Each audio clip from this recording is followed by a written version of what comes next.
Hey, what's up guys, Dan here, and I'm always asked about what type of gear I own and what gear I use to make my YouTube videos. And well, I'm a huge supporter of the idea that your gear doesn't make or break your film.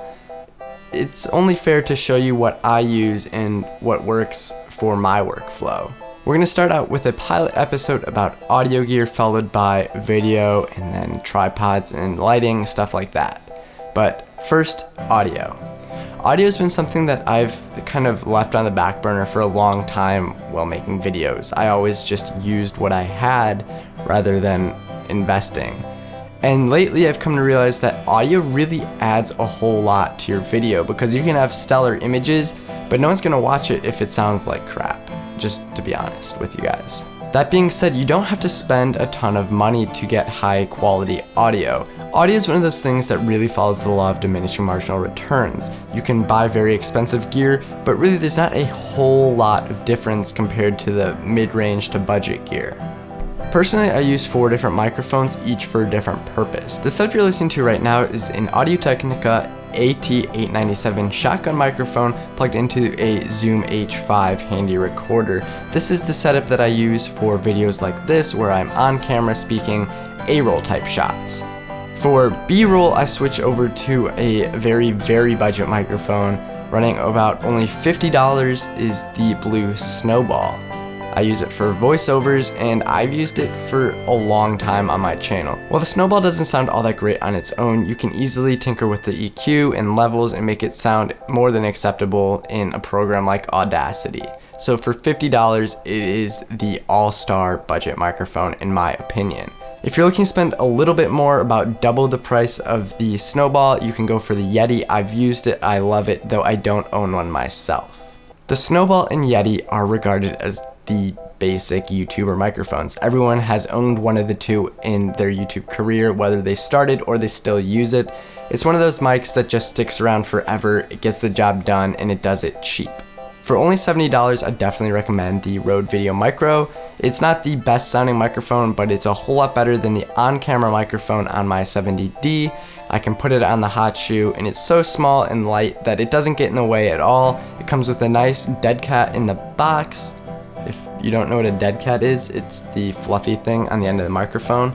It's not actually a dead cat, which is a plus. I've also used this microphone on something like a handheld gimbal, for instance the DJI Osmo, and you get great quality audio with a smartphone. So obviously these different microphones all have different price points. All the links will be in the description, but you have to understand they all have different uses, and if there was one microphone that I'd own and do all of them, I would own it. But because there's so many different scenarios that I have while filming, it's not doable. I use the Snowball for the voiceovers, I use the 897 plugged into the H5 for A-roll like this because it delivers the best audio, and I use the Rode Video Micro for vlogging and just running gun daily shooting. I want to take a minute and thank this week's sponsors, Circups, not because they make the highest quality phone skins on the market, which they do, you can watch any of my videos and I've always praised them for that, but because they also gave me the opportunity to test out an H4n, an external recorder made by Zoom, one lower than my current H5, a few months ago. And honestly, if it weren't for that, I probably would have never known that high quality audio really affects a video in the way that it does. Anyway, I just want to say that they're great people there and they make a great product, so you should check them out at the link in the description, and back to the video. If I had to recommend one to pick up for a starting YouTuber, I'd say get the Snowball or spend a little bit more and get the Yeti.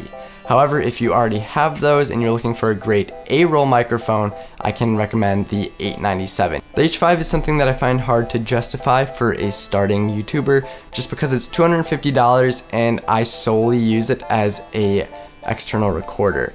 It's not something you need, but it's a nice XLR interface to plug a mic like the Audio-Technica 897 into. However, you can get something like the Saramonic XLR to 3.5 converter and just plug the XLR cable from the 897 straight into your camera. It's not going to sound as great as an external recorder, however, it still is going to work and it's going to be a lot better than the on-camera audio. Alright, that wraps up this video, guys. If you liked what you saw or heard, leave a like on the video, subscribe for more content like this, leave a comment down below on what microphone you're using, if there's one that you want to pick up, or just what video you want to see next. And I'll catch you in the next video. Peace.